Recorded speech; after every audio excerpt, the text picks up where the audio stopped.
Hello and welcome. তোমরা দেখছো target biology. আমরা ক্লাস 10-এর নতুন একটি টপিক নিয়ে আজকে আলোচনা করব।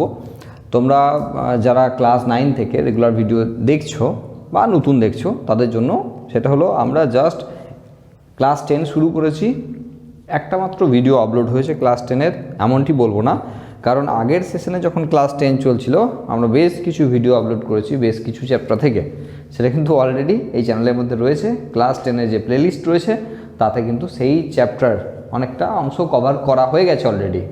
আমরা যে অংশগুলো কভার করা নাই সেই অংশগুলো আবার এই সেশনে, মানে 2021-এর যে সেশন আসছে শুরু হচ্ছে, সেই সেশনে আমরা কিন্তু সেগুলোকে কভার করে গোটা 10 কমপ্লিট করব।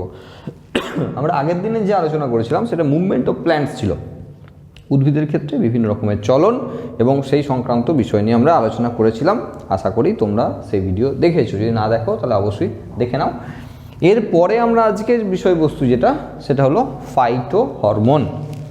ফাইটো মানে উদ্ভিদদের বলা হয়, আর হরমোন তো বুঝতেই পারছো, মানে উদ্ভিদের ক্ষেত্রে যে সমস্ত হরমোন কাজ করছে সেই সমস্ত হরমোন নিয়ে আমাদের সিলেবাসের মধ্যে যা আছে সেই সংক্রান্ত আলোচনা আজকে হবে।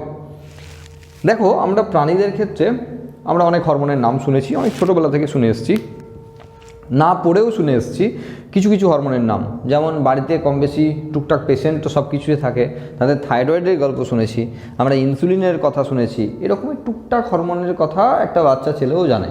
তার কারণ এখন রোগ তো প্রতি ফ্যামিলিতেই আছে এবং তার সঙ্গে রিলেটেড হরমোন রয়েছে, তাদের কথা আমরা নাম শুনেছি।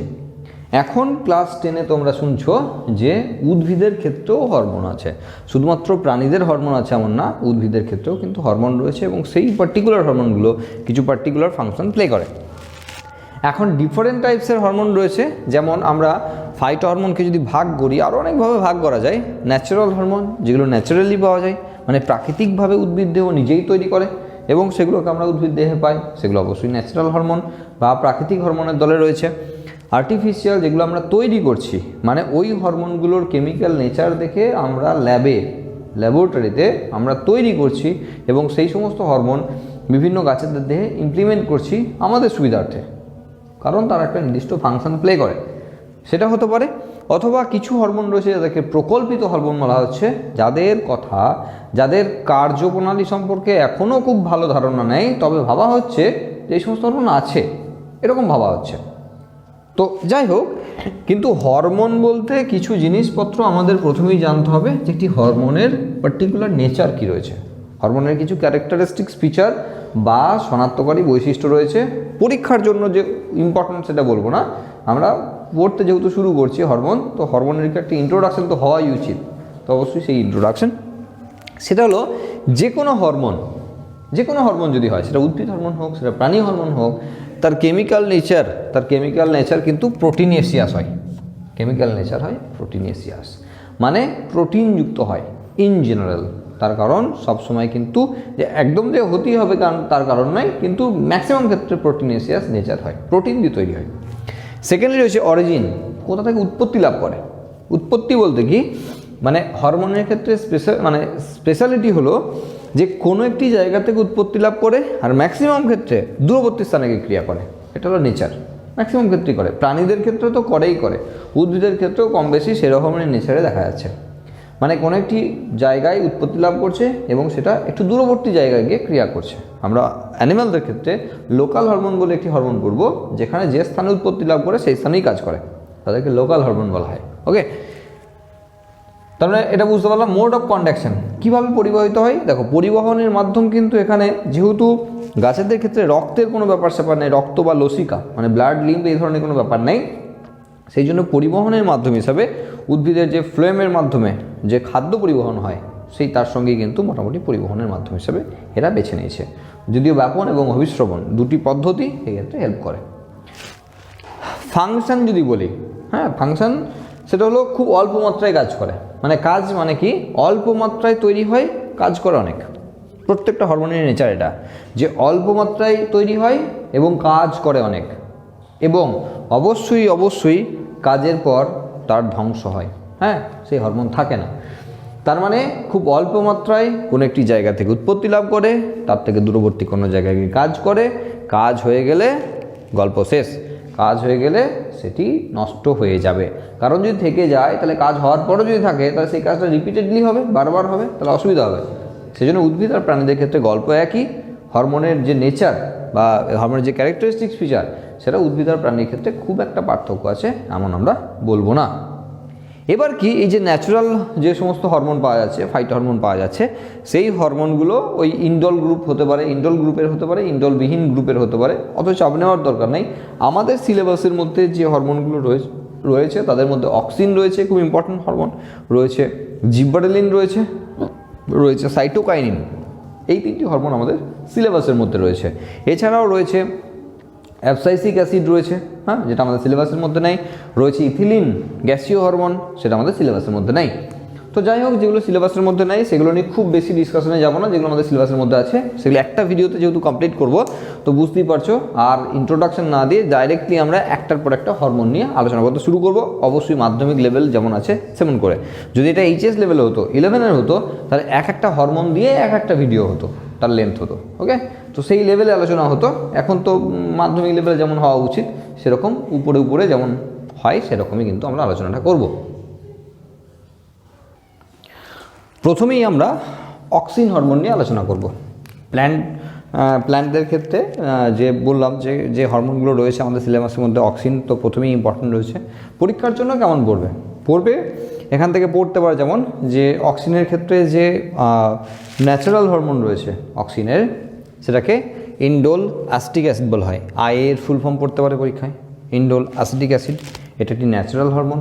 এবং আর্টিফিশিয়াল হরমোনে পড়তে পারে, তাদের নাম বলতে পারে যে দুটি হয়তো আর্টিফিশিয়াল অক্সিন হরমোনের নাম মানে কৃত্রিম অক্সিন হরমোনের নাম লেখো, তখন আমরা indole butyric acid, indole propionic acid, হ্যাঁ, এগুলো লিখতে হবে। 2,4-D 2,4,5-T এগুলো আমরা আর্টিফিশিয়ালি লিখবো, অবশ্যই তাদের নামগুলো লিখবো। এখন মেন বিষয় যেটা, খুব বেশি বড় তো করা যাবে না, আমরা একদম ডাইরেক্ট ফাংশনের মধ্যে চলে যাই। অক্সিন হরমোনের আবিষ্কার নিয়ে অনেক গল্প টল্প আছে, জিব্রারেলিন হরমোন আবিষ্কার, প্রত্যেকটা আবিষ্কারের আলাদা আলাদা ব্যাপার আছে। অক্সিন হরমোনের জন্য অ্যাভেনা কালচার বলে একটি কালচার করা হয়েছিল এবং সেখান থেকে অক্সিন হরমোনের আবিষ্কার হয়েছিল। দরকার নেই আমাদের, আমরা ডাইরেক্টলি ফাংশন চলে যাই। প্রথম ফাংশন হচ্ছে সেল ডিভিশন, কোষ বিভাজন। অক্সিন হরমোনের একটি গুরুত্বপূর্ণ কাজ, এবং সঙ্গে সঙ্গে ইলংগেশন অফ প্ল্যান্ট পার্টস, বিভিন্ন অঙ্গের বৃদ্ধি এটা করতে সাহায্য করে। মানে আমরা বলতে চাইছি একটা প্ল্যান্ট যখন রয়েছে কোনো একটা জায়গায়, ধরো একটা প্ল্যান্টের যদি আমরা ব্যাপার বলি, তো সেক্ষেত্রে একটা প্ল্যান্ট পার্টসের যখন গ্রোথ চলছে তখন সেই গ্রোথের ক্ষেত্রে অবশ্যই সেল ডিভিশনটা একটা বড় ফ্যাক্টর। তার মানে যে পোর্শনগুলো ম্যাক্সিমাম ক্ষেত্রে সেল ডিভিশন চলছে সেগুলো গাছের এপিক্যাল পার্ট, সেটা রুট সিস্টেম হতে পারে, মানে মাটির নিচের দিকের অংশে রুট সিস্টেম হতে পারে, আর সেটা মাটির উপরে শুট সিস্টেমে হতে পারে, মানে কাণ্ড বা বিটপ বলা হয় শুটকে। অ্যাকচুয়ালি মাটির উপরের অংশকে বলা হয় বিটপ বা শুট, মাটির নিচের অংশকে বলা হয় রুট। তো যে কোনো পোর্শনের এপিক্যাল পোর্শন মানে টিপ পোর্শনে, সামনের দিকে, আগার দিকে, বা যা বলবে আর কি, হ্যাঁ, ডগের দিকে, হ্যাঁ, এই রিজিয়নগুলোতে সেল ডিভিশন দরকার হয়। এই জায়গাগুলোতে রয়েছে ভাজক কলা, নাম শুনেছো নিশ্চয়ই, ভাজক কলা আমরা তো পড়ে এসেছি 9-এ, ডাইলেম, ফ্লেম, প্যারেনকাইম সব পড়েছি।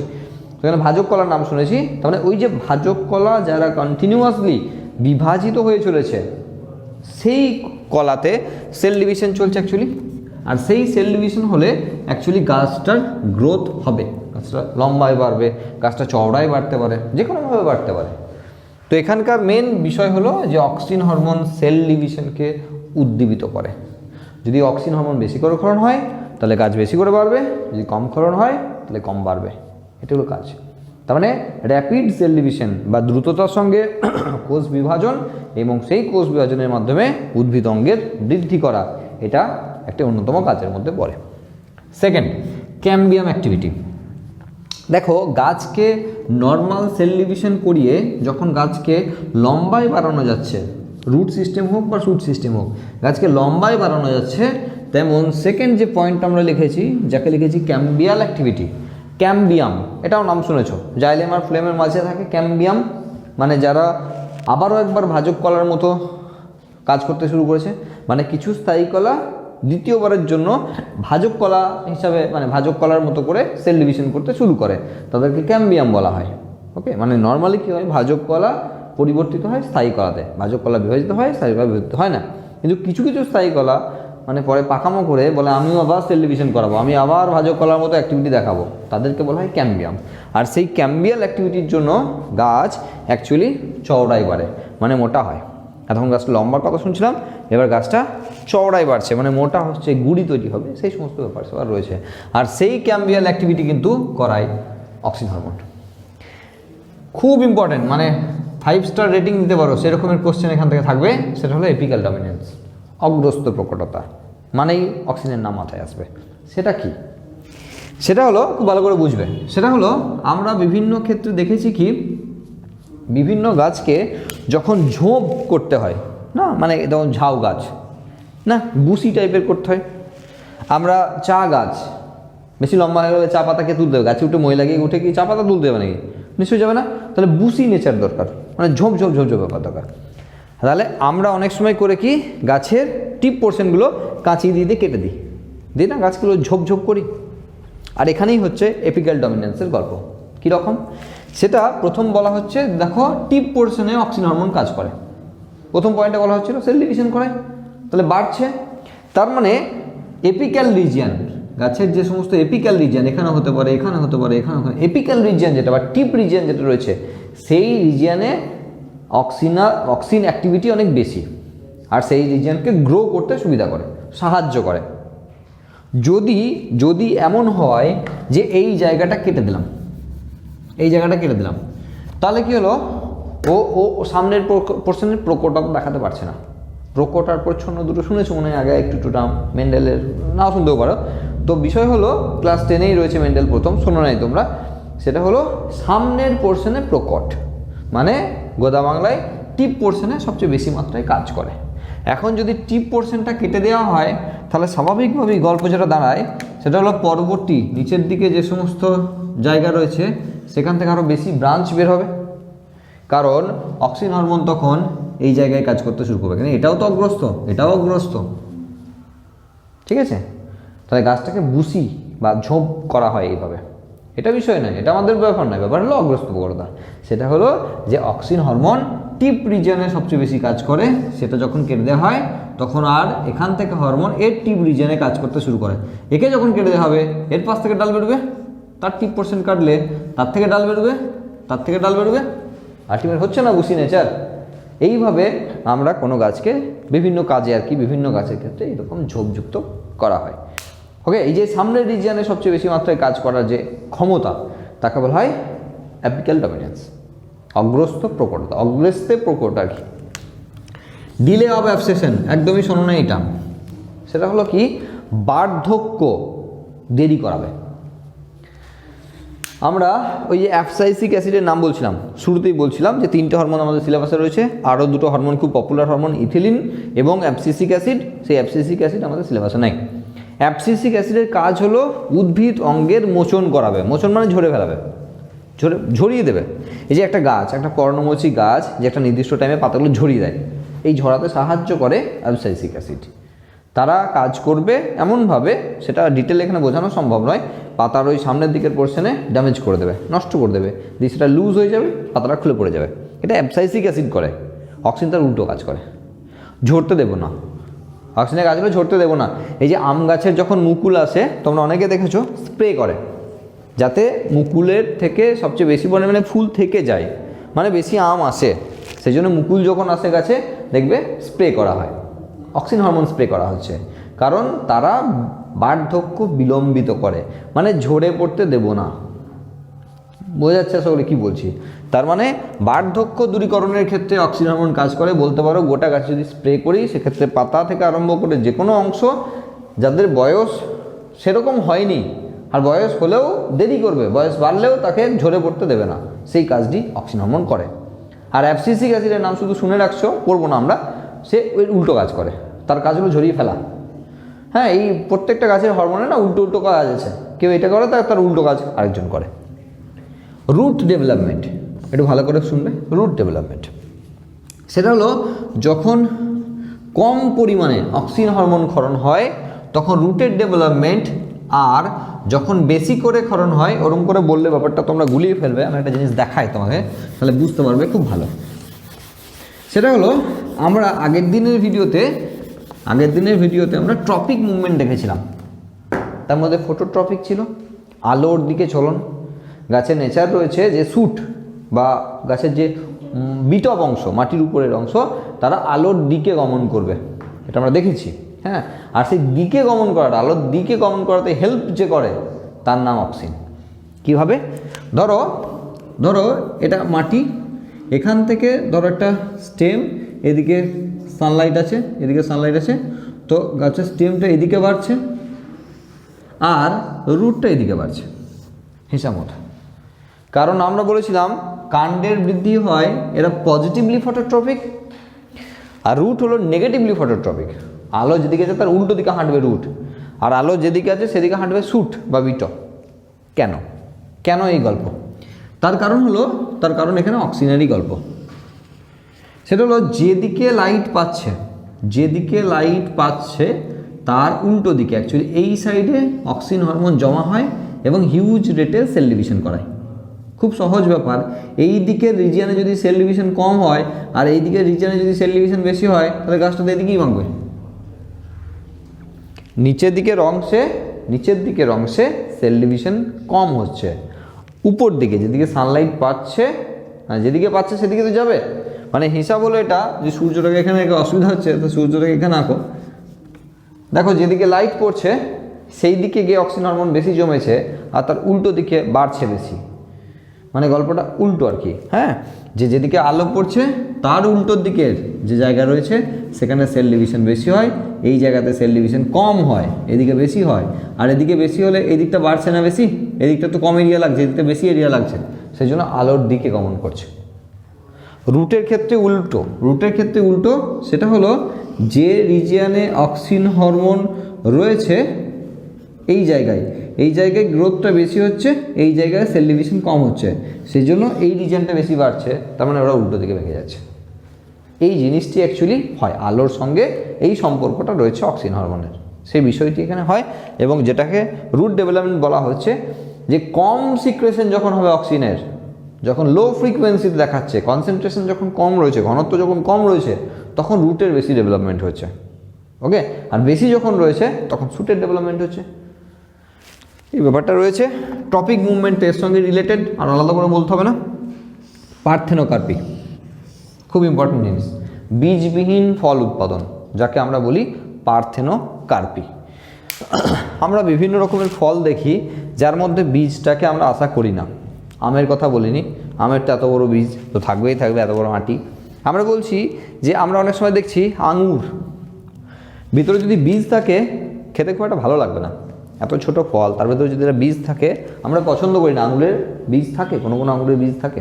কলা আমরা একদম পছন্দ করি না, কোনো কলার মধ্যে বীজ থাকে, একদমই আমাদের পছন্দের জিনিস নয়। তরমুজ বীজ না থাকলেই মনে হয় ভালো হয়, খেতে খুব সুবিধা হয়। তো এই ধরনের কিছু ফল রয়েছে যে ফলগুলোর ক্ষেত্রে আমরা চাইছি না তাদের বীজ হোক, আর তাদেরকে পার্থেনোকার্পিক ফল বলা হয়। মানে বীজবিহীন ফল উৎপাদনের যে পদ্ধতি তাকে বলা হয় পার্থেনোকার্পি। এখন বিষয় হলো, এ আবার কি কথা? হ্যাঁ, ক্লাস 10-এ মনে হবে এটা আবার কি কথা, একটা ফল হবে তার মধ্যে বীজ হবে না? তাহলে তার জন্য ভিডিও লেন্থটা একটু বাড়বে, শুনতে হবে। সেটা হলো, জেনারেলি একটা যখন ফুল পড়ি আমরা, ফুলের ক্ষেত্রে যে বিভিন্ন পার্ট থাকে, তোমরা নাম শুনেছো, বৃতি, দলমণ্ডল, পুংকেশর চক্র এবং গর্ভকেশর চক্র নাম শুনেছো। এটা একটি ফিমেল পার্ট, গর্ভকেশর চক্র, তার মধ্যে এটার নাম হলো ওভারি বা ডিম্বাশয়। ওকে, এটাকে স্টাইল বলা হয়, এটাকে স্টিগমা, গর্ভদণ্ড, গর্ভমুণ্ড সব শুনেছো তোমরা। এটা ফিমেল পার্ট। এই ফিমেল পার্টটার মধ্যে এই যে ওভারি বা ডিম্বাশয়, সেই ডিম্বাশয়ের মধ্যে থাকে ডিম্বক, তাহলে এটা হলো ওভিউল বা ডিম্বক। তাহলে ওভারি যেটা, সেটা পরবর্তীকালের ফল, আর ওভিউল যেটা, সেটা পরবর্তীকালের বীজ। এটা ফুলে আছে, ফলে না, এটা ফুল অবস্থায় আছে, কারণ ফুল থেকেই ফল হয়। তাহলে এই ওভারি যেটা রয়েছে, ডিম্বাশয়টা ফুলে আছে, যখন ফল হবে তখন সেটা ফুল মানে তখন সেটা ফলে পরিণত হবে, মানে বলছি যখন ফুল থেকে ফল হবে অ্যাকচুয়ালি ডিম্বাশয়টা ফলে পরিণত হবে, আর ডিম্বাশয়ের মধ্যে যে ডিম্বকগুলো রয়েছে সেই ডিম্বকগুলো বীজে পরিণত হবে। তাহলে ডিম্বাশয়ে যতগুলো ডিম্বক আছে ততগুলি ফল মানে বীজ আসবে, ফলের মধ্যে বীজ আসবে। এখন বীজ তখনই হবে যখন এখানে পরাগ রেণু এসে পড়ে এই জায়গা দিয়ে এসে প্রত্যেকটা ডিম্বককে ফার্টিলাইজ করবে, নিষেক করবে, দিয়ে তার মধ্যে একটা এমব্রায়ো বা ভ্রূণ তৈরি হবে, তখনই এই বীজটা থাকার কথা, নাহলে বীজটা থাকার কথা নয়। মানে যদি নিষেক হয়, পরাগ যোগ এসব শুনেছ নাম একটু করে একটু একটু করে শুনেছ, যদি নিষেক হয় তাহলে হবে। এখন যদি নিষেক না হয় তাহলে বীজ হবে না। আর অক্সিন হরমোনের কাজই সেটা, নিষেক করাবে না, নিষেক ছাড়াই ফলে পরিণত করে দেবে। তার মানে ওভিউলগুলো বা ডিম্বকগুলো আলটিমেট যেহেতু মেল পার্টনারের সঙ্গে ফার্টিলাইজ করতে পারলো না, সেই জন্য আলটিমেট ডিম্বকগুলো পরে পরে নষ্ট হয়ে যাবে। অ্যাকচুয়ালি মেলের সঙ্গে যদি ফার্টিলাইজ করতো, নিষেক হতো, তাহলেই এগুলো বীজে পরিণত হতো। তাহলে ওভিউলই থাকলো না, তাহলে সিড কোথা থেকে আসবে? সিডও থাকলো না, কিন্তু ফলটা হলো, তাহলে বীজ থাকলো না, ফল হয়ে গেল। এটা অক্সিন হরমোন করতে পারে, এটা অক্সিন হরমোন করতে পারে। সেই জন্য অক্সিন হরমোন স্প্রে করা হয় বিভিন্ন গাছে। এখন আম গাছে স্প্রে করলে যেমন ভেবো না যে আম গাছের বীজ হবে না বা আম গাছে আঁটিই থাকবে না আমে, এমন হবে না। পার্টিকুলার কিছু ফল আছে যে ফলগুলোতে করা হয়, সেগুলোকে পার্থেনোকার্পিক ফল বলা হয়। ওকে, অক্সিন হরমোন একটা ইম্পর্টেন্ট কাজ। আরেকটি ইম্পর্টেন্ট কাজ হলো উইডিসাইডস, আগাছানাশক হিসাবে খুব ভালো কাজ করে। 2,4-D 2,4,5-T এরা আগাছানাশক হিসেবে কাজ করে। এরকম ধরো একটা ধানের জমিতে ধান যেমন হচ্ছে, পাশাপাশি প্রচুর আগাছা হয়, সেগুলোকে তুলে তুলে ফেলতে হয়, চাষিরা তুলে তুলে ফেলে দেয়, নিরান দেওয়া বলে। এখন আগাছাগুলো থাকলে কি সমস্যা হবে? খাবার খেয়ে নেবে, মাটিতে যে সমস্ত নিউট্রিয়েন্টস আছে সব খেয়ে নেবে না, তাহলে আগাছাগুলো রাখলেই তো ঝামেলা, তাহলে গাছ কম খেতে পাবে। তাহলে সেই আগাছাগুলোকে তুলে তুলে ফেলা কত চাপের বিষয় বাবা। একজন যদি ধরো 20 বিঘা জমিতে চাষ করেছে, কত লেবার লাগবে এগুলোকে তুলে তুলে ফেলতে, খুব ঝামেলার বিষয়। তুললে আবার 2 দিন পর হয়েও যেতে পারে। তাহলে কি করতে হবে? অক্সিন হরমোন স্প্রে করে দিতে হবে। তাতে ধান গাছটা মরবে না, কিন্তু যত আগাছা আছে সব মরে যাবে। আগাছানাশক দেখবে বাড়ির আশেপাশেও স্প্রে করা হয়। বাড়ির আশেপাশেও যখন প্রচুর ঘাস টাস হয় বা এরকম বন জঙ্গল হয়ে যায়, তখন দেখবে একটা ওষুধ বলে, দোকানে গিয়ে বলে একটা ওষুধ দিতে, ওষুধ দেয়, দেশে ফ্রেশ স্প্রে করে, আর সব গাছগুলো একদিনই ঝলসে সব মরে গেল। উইডিসাইড দেওয়া হচ্ছে এরকম 2,4-D 2,4,5-T এসব দেওয়া হচ্ছে। এরা অক্সিন হরমোন, কৃত্রিম অক্সিন হরমোনকে প্রয়োগ করা হচ্ছে। আশা করি পরীক্ষায় ক্লাস 10-এ যেটা পড়বে সেই অনুযায়ী কিন্তু এই পয়েন্টের মধ্যে এত লেখার দরকার নেই, 4-5টা পয়েন্ট লিখলেই কিন্তু এনাফ নাম্বার কিন্তু তোমরা পেয়ে যাবে। কিন্তু পড়তে হবে সবগুলোই, তার কারণ শর্ট কোয়েশ্চেনের তো কোনো বাজ বিচার নাই, কোথা থেকে আসবে, তো যে কেউ আসতে পারে। পার্থেনোকার্পি তো আলাদা করে 2 নম্বরের কোশ্চেন আসতে পারে। এই ধরনের কোশ্চেন যখন আসবে সব পয়েন্টগুলোকে আমাদের এভাবে করে দেখে রাখতে হবে। ওকে, এরপর আমরা পরবর্তী আরও 2টি হরমোনকে আলোচনা করব, যেটা আমাদের সিলেবাসের মধ্যে রয়েছে। তার মধ্যে রয়েছে জিব্রেলিন, জিব্রেলিক অ্যাসিডও বলা হয় এর নাম। অ্যাকচুয়ালি জিব্রেল্লা ফুজিকোরাই এরকম একটি ফাঙ্গাই থেকে এটি আবিষ্কার হয়েছিল। তোমরা একটু গল্পটা শুনবে যে কী হয়েছিল ব্যাপারটা।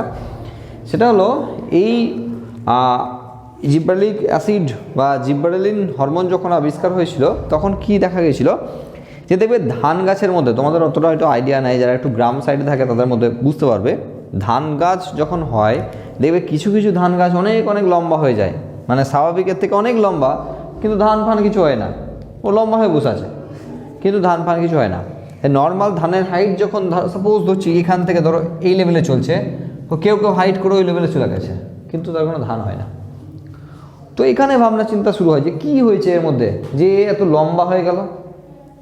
তো খুঁজ থেকে দেখা গেল সেখানে জিব্রেল্লা ফুজিকোরাই বলে একটি ছত্রাক রয়েছে, যাদের দেহ থেকে কিছু একটা বেরোচ্ছে, যার জন্য ওই গাছটি এত ডেভেলপ করছে।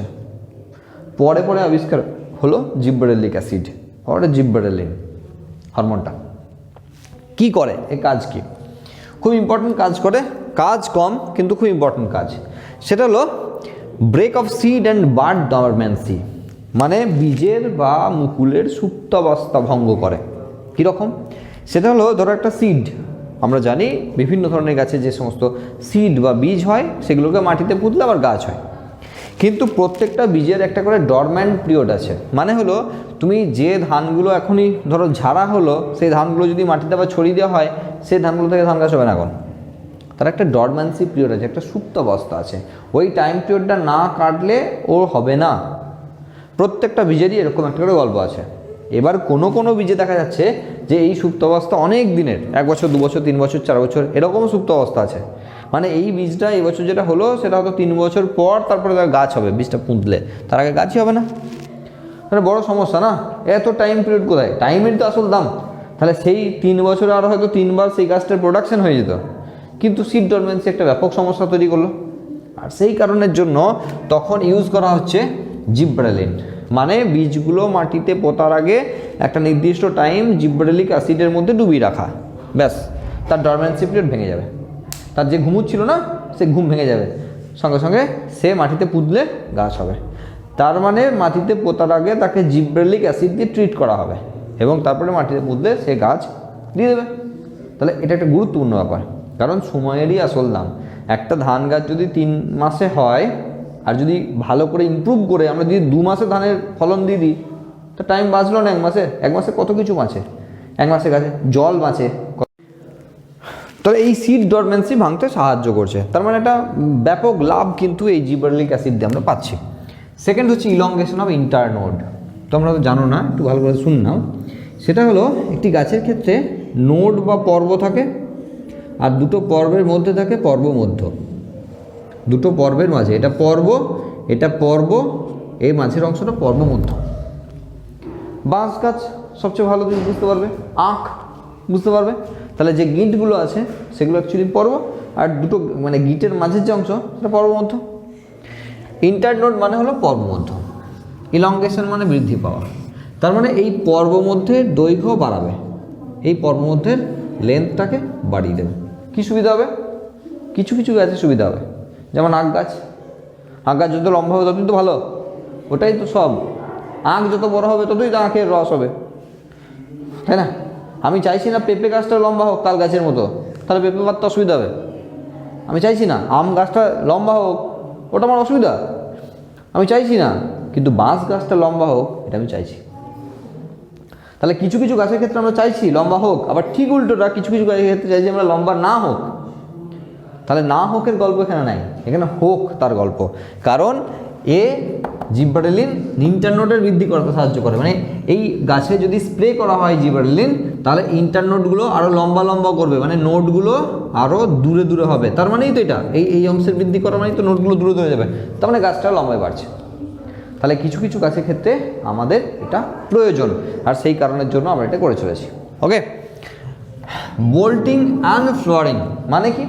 বোল্টিং মানে পাতা বের করা, হিউজ রেটে পাতা বার করা, এবং ফ্লোয়ারিং মানে ফুল ফোটানো। তার মানে যে গাছ দেখছি বেশ মরা মরা অবস্থা, পাতা ফাতা একদম নাই, হ্যাঁ, ফুল আসতেই চাইছে না, সেই গাছে জিব্রালিক অ্যাসিড বা জিব্রালিন হরমোন স্প্রে করে দেওয়া উচিত। তাহলে কি হবে?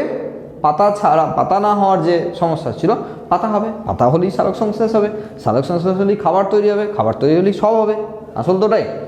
তাহলে পাতা বের করতে সাহায্য করবে, পাশাপাশি ফুল ফোটাতে সাহায্য করবে। গাছটা যতদিন না ফুল হচ্ছে ততদিন ফল হবে না। ম্যাক্সিমাম গাছের ক্ষেত্রে আমরা ফলের জন্য ইউজ করি, ম্যাক্সিমাম গাছ, সব গাছ বলিনি, ম্যাক্সিমাম গাছ ফলের জন্য ইউজ করি। তাহলে ফুল না হলে ফল হবে না, তাহলে ফুল ফোটাতে সাহায্য করবে। এটা একটা হিউজ রেটে একটা ভালো কাজ, কিন্তু মানে বেশ ইম্পর্টেন্ট কাজ কিন্তু জিব্রালিন করে। আর এটা হলো সেক্স এক্সপ্রেশন, মেল অথবা ফিমেল। কিছু কিছু গাছের হতে আমরা চাইছি মেল হোক, কিছু কিছু গাছে চাইছি যে ফিমেল বেশি হোক। বিভিন্ন গাছে ধরো মেল ফিমেল সব রকম ফুলই আছে, কেউ কেউ আছে বাইসেক্সুয়াল, যেমন জবা গাছের ক্ষেত্রে মেল ফিমেল একসঙ্গে আছে, সেই জন্য উভলিঙ্গ ফুল বলা হয়। আর একলিঙ্গ ফুল অনেক আছে, যেমন কুমড়ো, লাউ, এরা রয়েছে একলিঙ্গ। এদের একটাই গাছ, সেই গাছের মধ্যে মেল ফ্লাওয়ার আলাদা হয়, ফিমেল ফ্লাওয়ার আলাদা হয়, ঠিক আছে? ফিমেল ফ্লাওয়ার থেকে কুমড়ো হয়, মেল ফ্লাওয়ার থেকে কুমড়ো হয় না, কারণ মেল ফ্লাওয়ারের কাজ আছে, তাহলে ফিমেল ফ্লাওয়ার কী করে কাজ করবে, বিষয় এটা। মানে বলতে চাইছি যে পার্টিকুলার মেল হবে না ফিমেল হবে, আমি কি চাইছি তার উপর ডিপেন্ড করে জিব্রালিন হরমোন স্প্রে করা হয়, তাহলে সেই গাছের সেই ফুল বেশি করা হবে। আমাদের চাহিদা মতো করবো সেটা, সেইভাবে কিন্তু রেশিওতে জিব্রালিন হরমোন প্রয়োগ করা হয়। তাহলে এই ইম্পর্টেন্ট কাজগুলো কিন্তু জিব্রালিন করে, এবং মাধ্যমিকে বেশ কয়েকবার কোশ্চেনটা এসছে জিব্রালিক অ্যাসিডের কাজ লেখো। অক্সিনও সেম রেটে গুরুত্বপূর্ণ, হ্যাঁ, 3টে হরমোন 3টেই গুরুত্বপূর্ণ, আর তাদের কাজের জন্য বেশি ইম্পর্টেন্ট উৎস পরে কখনো কখনো কাজের জন্য বেশি করে ইম্পর্টেন্ট রয়েছে। আর শর্ট কোয়েশ্চেন তো আমরা পরে পরে আলোচনা করব, তো সেই লেভেলে কোনো অসুবিধা নেই। এরপর রয়েছে আমাদের সিলেবাসের আরেকটি হরমোন, যার নাম সাইটোকাইনিন। সাইটোকাইনিন, ওকে, কাইনেটিন হরমোনও বলা হয়। এখানে সাইটোকাইনিন অ্যাকচুয়ালি এমন একটি হরমোন যার অনেক কিছু কাজ অক্সিজেনের সঙ্গে মেলে, আবার অক্সিজেনের উল্টোও কাজ করে। কি করে আমরা দেখি, সেল ডিভিশন করায়, হিউজ রেটে সেল ডিভিশন করাতে পারে, যেটা আমরা অক্সিজেন হরমোনও দেখেছিলাম না, কোষ বিভাজন করতে সাহায্য করে। কিন্তু গল্প একটু অন্য, সেটা হলো একটি গাছ থেকে আমরা যখন চাইছি যে গাছটার রুট আগে হবে না শুট আগে হবে, ধরো এটা একটা গাছ, সাপোজ এটা একটা গাছ, এই গাছের ক্ষেত্রে রুটও দরকার শুটও দরকার, কিন্তু বিভিন্ন গাছের ক্ষেত্রে কখনো চাইছি যে শুট বা কাণ্ডের পোর্শন বা বিটবের পোর্শনটা আগে হোক, কিছু গাছের ক্ষেত্রে চাইছি রুটটা আগে হোক, ডিপেন্ড করছে আমাদের চাহিদা মতো। যদি শুট আগে বানাতে হয়, যদি গাছটার শুট আগে বানাতে হয়, তোমরা বুঝতে পারছো না আমি জানি, তার কারণ এটা বুঝতে গেলে ডিফারেন্সিয়েশনের গল্পটা একটু বুঝতে হবে। তার জন্য মাইক্রো প্রপাগেশন বলে একটি ছোট্ট ঘটনা একটু জানতে হবে, মাইক্রো প্রপাগেশন বা অনুবিস্তারণ। যার জন্য টিস্যু কালচার বা কলা পালন বলে একটি জিনিস জানতে হবে। সেটা হলো আমরা গাছের যে কোনো পোর্শন থেকে আমরা গোটা গাছ বানাতে পারি, ক্ষমতা আছে। একটা ছোট্ট পাতা, সেখান থেকে গোটা গাছ বানিয়ে দিতে পারি। একটা ছোট্ট ফুলের পাপড়ি, সেখান থেকে গোটা গাছ বানিয়ে দিতে পারি। তাহলে যে কোনো পার্ট থেকে গোটা গাছ বানাতে পারি, এ ধরনের ক্ষমতা রয়েছে টিস্যু কালচারের মাধ্যমে, কলা পালনের মাধ্যমে আমরা করতে পারি ল্যাবে, ওকে। আর তার জন্য দরকার হবে এই ডিফারেন্সিয়েশনের ব্যাপারটা। ডিফারেন্সিয়েশন মানে হলো যে ধরো মাস অফ সেল, ধরো একই সঙ্গে একই গুচ্ছ সেল আছে, তার কোনো ঠিকই নেই কোনটা রুট হবে, কোনটা শুট হবে, কোনটা কে হবে না হবে, কোনো ঠিক নেই। এটা মাস অফ সেল, একই সঙ্গে একই রকমের সেল আছে, ওকে। তো এখানে যদি অক্সিন হরমোন স্প্রে করি তাহলে শুট আগে হবে, আর যদি সাইটোকাইনিন স্প্রে করি তাহলে রুট আগে হবে। তো ডিপেন্ড করছে কি স্প্রে করলে কি হবে, সেটা বলতে চাইছি আমরা। ডিফারেন্সিয়েশন মানে পৃথকীকরণ, মানে এই একই রকম সেল, সেখান থেকে আবার রুট হলো, শুট হলো, লিফ হলো, স্টেম হলো, হ্যান্ড হলো, সব আলাদা আলাদা জিনিস হলো, তখন তাকে ডিফারেন্সিয়েশন বলা হয়। প্রত্যেকেরই হয়। আমরাও যখন হয়েছি না, প্রথমে যে জাইগোট ছিলাম, জাইগোটের পর মডুলা, ব্লাস্টুলা, গ্লাস্টুলা, এরকম ফেজ পার করেছি, তখন একই রকম কোনটা কী হবে ঠিক ছিল না। তারপরে আস্তে আস্তে সব হয়েছে, হাত হয়েছে, পা হয়েছে, মাথা হয়েছে, এই হয়েছে। তার আগে পর্যন্ত কিন্তু হয় না, একটা টাইম পর্যন্ত হয় না, এটা বলার চেষ্টা করছি, হ্যাঁ। আর সেটা ওই ডিফারেন্সিয়েট করতে সাহায্য করে, মানে গোদা বাংলায় ওটা প্রয়োগ করলে তাড়াতাড়ি সব হবে আর কি, যা হবার সব তাড়াতাড়ি হবে। তো সেল ডিভিশন এখানে বলা হচ্ছে পার্থক্য, যেখানে রুটের সেল ডিভিশন করতে বেশি করে হেল্প করে, আর অক্সিজেন শুট মানে বিটব অংশের, মাটির উপরের অংশে সেল ডিভিশন করতে বেশি সাহায্য করে, ওকে। আচ্ছা, সেকেন্ডলি রয়েছে ল্যাটারাল বার্ড গ্রোথ। আমরা অক্সিজেনে বলছিলাম apical bud growth, apical dominance, আর এখানে ল্যাটারাল বার্ড গ্রোথ মানে খুব সোজা ব্যাপার। সেটা হলো আমরা অক্সিজেনে বলছিলাম যে অক্সিজেন হরমোন যদি স্প্রে করা হয় তাহলে এই রিজিয়ান বাড়ে না, এই রিজিয়ানের গল্প বলছিলাম। যদি স্প্রে করা হয় তাহলে এটা বাড়বে, আমরা তো কেটে দিয়ে বলছিলাম যে সাইড থেকে বাড়বে, কিন্তু অ্যাকচুয়ালি যদি অক্সিজেন হরমোন স্প্রে করা হয় তাহলে এই রিজিয়ানটা বাড়বে, এটাই হলো এপিক্যাল ডমিনেন্স। বেশি অক্সিজেন হরমোন বেশি গ্রোথ। আর তাহলে এটাকে বলা হয় এপিক্যাল বার্ড। এখানে যে বার্ড বা মুকুল আছে না, এটাকে বলে অগ্রস্ত মুকুল। আর তোমরা শুনেছো মনে হয় এই কক্ষে কাক্ষিক মুকুল থাকে, এইগুলোতে কাক্ষিক মুকুল থাকে, এখান থেকে যেখান থেকে ব্রাঞ্চ বেরোচ্ছে সেই কক্ষে থাকে কাক্ষিক মুকুল। আর ওই কাজটি করবে, যদি স্প্রে করা হয় তাহলে কাক্ষিক মুকুলের বৃদ্ধি করা হবে, মানে ডালপালা বাড়বে। একদম প্লেন বাংলায় বললে ডালপালা বাড়াতে সাহায্য করবে। যদি এটা স্প্রে করা হয় ডালপালা বাড়বে, অক্সিজেন স্প্রে করলে লম্বায় বেড়ে বাড়বে। যদি কোনো গাছে অক্সিজেন স্প্রে করে দেওয়া হয় লম্বায় বাড়বে, চচ্চর করে লম্বায় বাড়তে থাকবে। আর একে যদি দিই তাহলে সাইডে ব্রাঞ্চ বার করবে, শাখা প্রশাখা দিতে থাকবে, ওকে। মরফোজেনেসিস অন্য কিছু নয়, এটার মতোই মরফোজেনেসিস। সেটা হলো বিভিন্ন জেনেসিস মানে উৎপাদন, আর মরফো মানে মরফোলজি, মানে বিভিন্ন অঙ্গের গঠন তৈরি করতে সাহায্য করে, উৎপত্তি করতে সাহায্য করবে। লিফ হতে পারে, তোমার ফুল হতে পারে, ফল হতে পারে, বিভিন্ন জিনিস মরফোলজি তৈরি করতে সাহায্য করবে, ওকে। আর ডিলে অফ সেনেসেন্স মানে এটা ওই একই অক্সিজেনের মতোই, সেটা হলো বার্ধক্য দেরি করতে সাহায্য, মানে বার্ধক্য যাতে না আসে সেই ব্যবস্থা করবে। মানে একটা গাছে যদি সাইটোকাইনিন স্প্রে করা হয় তাহলে গাছটা একটু বেশি টাইমে লাগবে বুড়ো হতে আর কি, মানে বুড়ো হওয়াটা দেরি করবে আর কি, দেরি করে বুড়ো হবে, হ্যাঁ, বার্ধক্য দূরীকরণে সাহায্য করে আর কি, এই কাজটি করে। তাহলে এই আমাদের অক্সিন, সাইটোকাইনিন এবং জিববারেলিনের মোটামুটি কাজ। এর সঙ্গে শুধু জেনে রাখো যে এই যে অ্যাবসাইসিক অ্যাসিডের কথা বলা হচ্ছে, তারা অ্যাবসিশন বা মোচনে হেল্প করে। হ্যাঁ, আমাদের সিলেবাসের মধ্যে নয়, অ্যাবসিসিক অ্যাসিড রয়েছে যারা মোচনে সাহায্য করে। মানে আমি চাইছি গাছের পাতা ঝরে পড়ে যাক, তো অ্যাবসিসিক অ্যাসিড স্প্রে করবো। বিভিন্ন টাইম আমরা চাই এগুলো। ইথিলিন হরমোন গ্যাসীয় হরমোন বলা হয়। তোমাদের পরীক্ষায় পড়বে একটি গ্যাসীয় হরমোনের নাম লিখো, ব্যাস ওখানেই শেষ। ইথিলিন নাম লিখবো, গ্যাসীয় হরমোন, এবং যাদের কাজ হলো ফল পাকাতে সাহায্য করে। ফল পাকাতে সাহায্য, এই যে কোনো ফল যখন পাকে না, তার গল্প ইথিলিন হরমোন। ওকে, এই যে আম হলো কাঁচা, তারপর আস্তে আস্তে পাকলো, একটা হরমোনের জন্য পেকেছে, তার নাম ইথিলিন। যে কোনো ফল পাকাতে সাহায্য করে। আমরা যখন বাইরে থেকে কার্বাইড বা এই ধরনের জিনিস দিই না, তখন অ্যাকচুয়ালি ভিতরে ইথিলিন হরমোনকে প্রোডাকশন বাড়ানো হয়, এবং সেই ইথিলিন হরমোন ফুডের রাইপেনিং বা পাকাতে সাহায্য করে। বেশি বাড়াবাড়ি হলে তখন পচে যাবে, পাকতে গিয়ে পচে যাবে। ইথিলিন হরমোন যদি বেশি বাড়াবাড়ি করে, মানে বেশি হয়, মানে করে কি অ্যাকচুয়ালি ফল একদম ফলের মধ্যে ধরো সেল আছে, আমি এমনভাবে বোঝাচ্ছি, ফলের মধ্যে সেল আছে, কোষ আছে, সেই কোষের মধ্যে সেল ওয়াল বা কোষ প্রাচীর আছে। ইথিলিন হরমোন ওই কোষ প্রাচীরগুলোকে ভেঙে দেয়। তা দেয়ালগুলো ভেঙে দিলে লুজ হয়ে যাবে না, আর লুজ হওয়া মানে তো পাকা। একটা গাছ সবসময় চাচ্ছে তার ফল পাকুক, কারণ পাকলেই বিভিন্ন রকমের পাখি থেকে আরম্ভ করে বিভিন্ন রকমের সময় আসবে, খাবে, আর খেলেই তো লাভ, কারণ খেলেই বীজ ছড়াবে। গাছ কি আর আমাদের জন্য ফল বানিয়েছে? আমাদের জন্য বানায় না নিশ্চয়ই, গাছ তার নিজের বংশ বিস্তারের জন্য ফল বানিয়েছে। আর গাছ চাইছে ফলটা পাকুক, কারণ পাকলেই সবাই খেতে আসবে, আর খেতে এলেই লাভ, খেতে এলেই ছড়াবে, এখানকার নিয়ে ওখানে ছড়াবে, ওখানকার নিয়ে ওখানে ছড়াবে। আর পৃথিবীর সব জীবই চাইছে তাদের সংখ্যা বাড়ুক। মানুষ একটু কম চাইছে এখন, মানুষ একদিন পর্যন্ত চেয়েছে, সেই জন্য আজকে এই অবস্থা। হ্যাঁ, জনবিস্ফোরণ হচ্ছে, মানুষ এখন বুঝে গেছে, মানুষ বাদ দিয়ে এখনও প্রতিটি অর্গানিজম এটাই চায়, তাদের বংশবিস্তার হোক, সংখ্যায় বাড়ুক, সবারই একই উদ্দেশ্য। ওকে, তো সেই জন্য ইথিলিন কিন্তু গুরুত্বপূর্ণ ভূমিকা পালন করছে এখানে। তো এই ধরনের কোশ্চেন এখানে আসছে, এবং মোটামুটি আমাদের প্ল্যান্ট হরমোন বা ফাইটো হরমোন নিয়ে বিষয়বস্তু এটাই রয়েছে। এরপরে যদি কোনো ডাউট থাকে তাহলে কমেন্ট বক্সে কমেন্ট করে জানাতে পারো, এবং কেমন লাগছে ভিডিও জানাবে। আর নোট সংক্রান্ত কিছু ভিডিও আমি আপলোড করব, সেগুলোর জন্য একটু ওয়েট করো, আমি আপলোড করব। যদি চ্যানেলে নতুন হয় তাহলে অবশ্যই সাবস্ক্রাইব করো। আগে যে ভিডিওগুলো অলরেডি ক্লাস 10-এর জন্য আপলোড করা আছে, যদি সেগুলো দেখতে চাও তাহলে অবশ্যই প্লেলিস্ট ফলো করো। দেখো চ্যানেলের মধ্যে প্লেলিস্ট আছে, সেই প্লেলিস্টে যাবে ক্লাস 10-এর প্লেলিস্টে, ওখান থেকে কিন্তু সমস্ত ভিডিও পেয়ে যাবে অলরেডি, যেগুলো আগে আপলোড করা আছে। চলো নেক্সট ভিডিওতে আমরা অ্যানিম্যাল হরমোন বা আমাদের হিউম্যান বডিতে যে সমস্ত হরমোন কাজ করে সেগুলো নিয়ে আলোচনা করব। ততক্ষণ পর্যন্ত ভালো থেকো।